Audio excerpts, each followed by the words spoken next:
Karen. Honestly, it's Sunday and I want to play around with some of my other makeup and of course leave the house, and I wanted to leave the house presentable.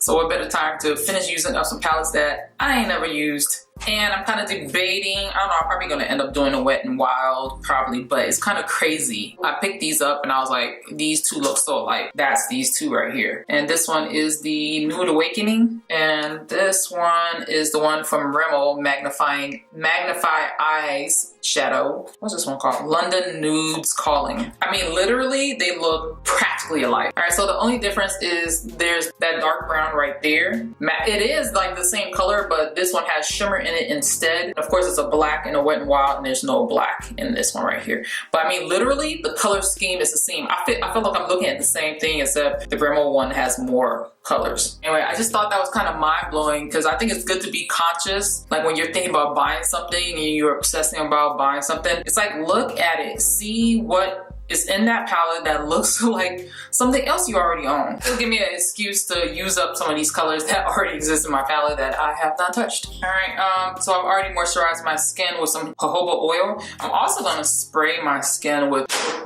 this spray right here. Anyway, I put it in a spray bottle, it's just easier. It's a toner, it helps to balance out your skin, balance out the pH, and helps to, I think it also helps to like tone down on the oiliness of your skin. So it's just something to consider. Moisturizes, does a whole bunch of stuff. This is gonna be original Wet n Wild Eye, and this is gonna be the new Wet n Wild Eye. So I'm gonna start off with using this color right here for the brows. Not the black, but you know, the dark brown. And y'all have been totally like hooked on doing my brows with powder now. Like I never would have done this like 3 years ago. I think I found another color to do my brows with. All right, I'm gonna clean off the brush, and I'm gonna use this color right here. This one went out really good too. Okay, well that's good news. That's very, very good news. Shade, this is a really nice like ash brown shade. Do they look alike? I did watch this video by Marissa Makeup. She's a viewer here on my channel.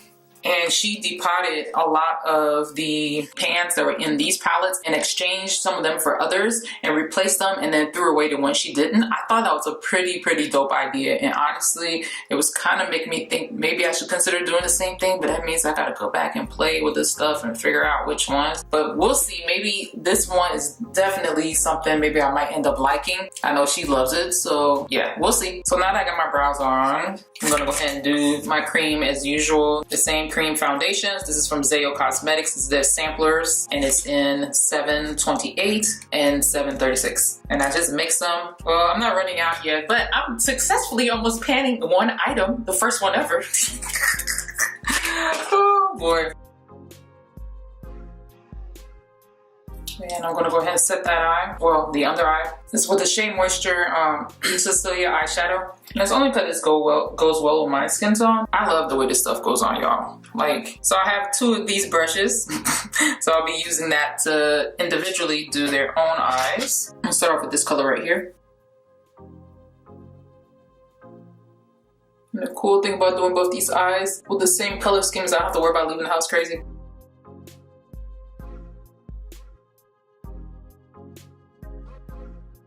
I'm gonna use this color right here. Is that just me, or this color looks more pink? I think this color has more of a pink undertone. The other one looks more of a gray undertone. We'll see. Yeah, it does. It has more of a pinky purpley tone. Like this definitely looks more gray beigey. This looks more gray pinky or mauve. Yeah, it definitely has more of a pinky purpley tone. Almost put me in the mindset of that that shade that's in the Kathleen Lights palette. And I'm gonna take those same colors that I applied in the crease on the lower lid as well. Definitely a more nudie brown gray. All right, and then I'm gonna apply more of that same color in the outer crease just to make it a little bit stronger, but we're not blending it.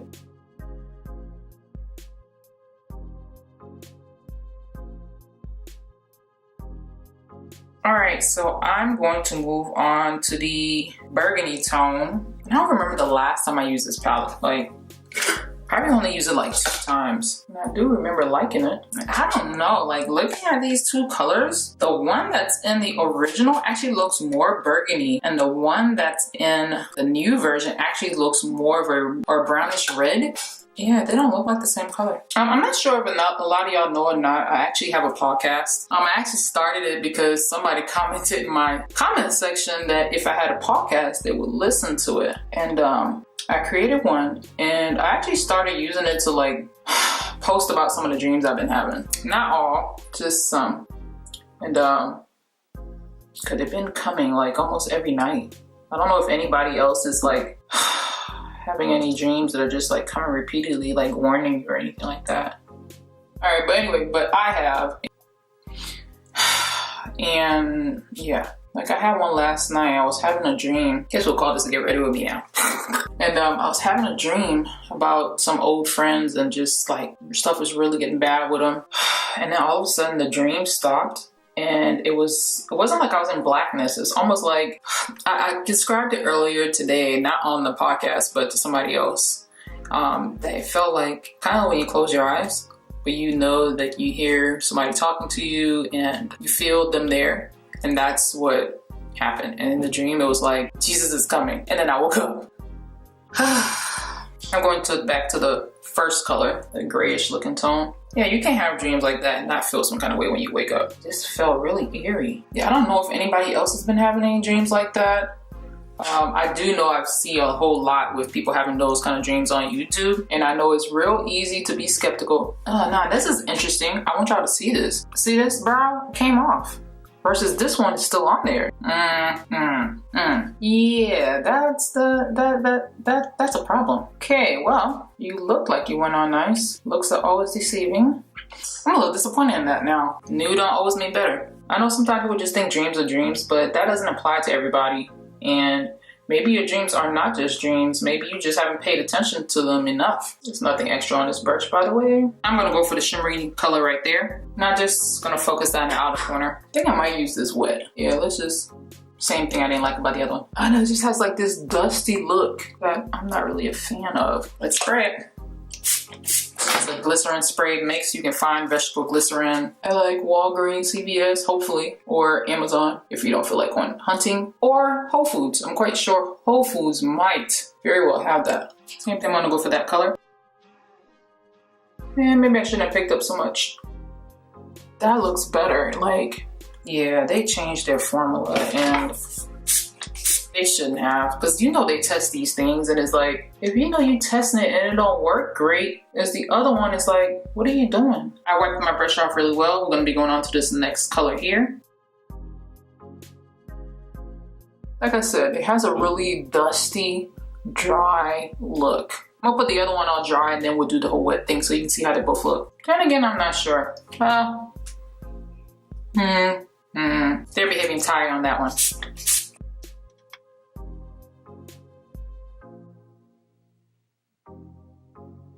I'm going back to the shimmery burgundy, deep burgundy color and just patting it on to blend the edges. And it's not wet, or at least I didn't put anything else on it. All right, I'm gonna wipe off this brush and then just blend out the edge. Same thing.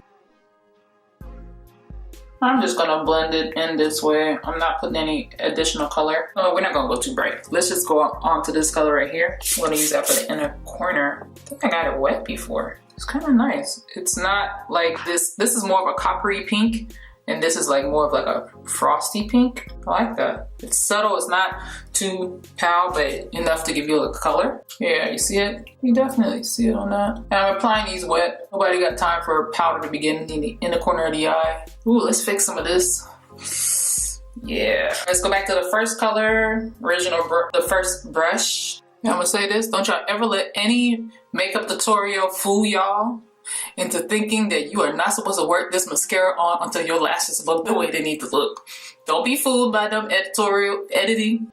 Don't be fooled by that. I like to take a brush and like put the same like eyeshadow color I had on the bottom. I'm not gonna do the burgundy with no sparkles, just a plain matte. Like, I cannot stand seeing that mascara like marking on the bottom. All right. Lips. All right, I'm just gonna go with this. This is Bare Minerals Moxie Sassy Sorbet. All right, and this is the final look. All right, so I'm gonna give you my final thoughts on these right here. Of course, I like the original formula. I'm not even gonna deny that. And I hope my brows didn't come off again. It looked like some of it might have still kind of came off just a little bit, which is kind of sad. And that's from the new one versus the old one. I mean, this thing looks, look at this thing. Look at this. It looks flawless. Compared to this, it's like, it went on great the first time, but then it keeps coming off. I guess like if the brush touches it at any time, like passing by, like trying to blend out the top, it comes off. So I'm not very impressed with that on that end, but the color is perfect, but the color doesn't matter if it's not gonna go all right. It just doesn't. Some of the colors now did kind of behave the same as far as, you know, like that coppery pink tone that went on the inside, and these in the corner here. The other colors still look dry, the ones that were on the outer corner. So I wasn't like too crazy about that one on this eye on the new palette versus this one on this side. It went on to me smoother without even having to be wet. I think what I'm gonna do next time is do a comparison between this palette and this Rimmel one, because the color scheme is like so alike. So maybe if you were looking at getting this actually might end up being the better option. And just to give my overall thoughts on these palettes right here from Wet n Wild, because I've already used all four. You can actually check out all the videos on my YouTube channel. And I'm gonna say this, and I'm gonna say it again. This depends on the type of person that you are. If you like for your colors to go on pigmented, especially to be able to put another color on top of another color without it getting not picking up, looking totally like you barely even put it on there. Because this is the thing, swatches are great, but swatches do not compare to how it behaves when you're applying it. And that's been one of my issues with this palette here, is that when you're applying the matte colors, it look great when you put the first color on. When you try to put the second one on, it's doing its own thing. I just don't have time to wrestle with an eyeshadow palette. It's enough that you have to like perfect your makeup game and your eyeshadow application. Then on top of that, you also need to be struggling with the fact that the colors aren't going on correctly. That's like wasting your time in the end. You can save that $5 and go do something else with it. So like, I know a lot of people be like, well, it's only $5. Yes, imagine every time you said that to yourself, well, it's only $5, and you spend it and you could have saved that up to really buy a better palette that just behaves way better. You're just wasting your time. If anything, I think Wet n Wild should have worked better to make sure that this palette should have behaved much better than this one right here. Just point blank period. They should have put in more of a conscious effort. Cause my thing is this, if you're gonna be putting out stuff that's new, not just let the packaging be the only thing that's good about the product. I'm just saying. Anyway, I'm not gonna go too deep into this. Will I spend my money on this again? Hell no. There you go. That's the answer. All right. Anyway, I just want to say thank y'all so much for watching. If you've tried any of these palettes here, definitely leave it down below. Which one did you prefer better? Maybe there was some additional techniques you had to try. I watched Steph's Edge, and she actually used, what was it? It was the e.l.f. Glitter glue. She used it to actually apply the shimmer colors, and they definitely went on very pigmented. Like I have one from Ben Nye. I haven't tested it out yet, but I just hate to have to go through that extra struggle when you don't have to. But hey, it's an option out there for you guys. If you have the palette already and you don't want to toss it because you spend the money on it, try an eyeshadow glitter glue, any kind, along with the shimmery eyeshadows. Anyway, thank y'all so much for watching, and I'll talk to y'all soon. Bye.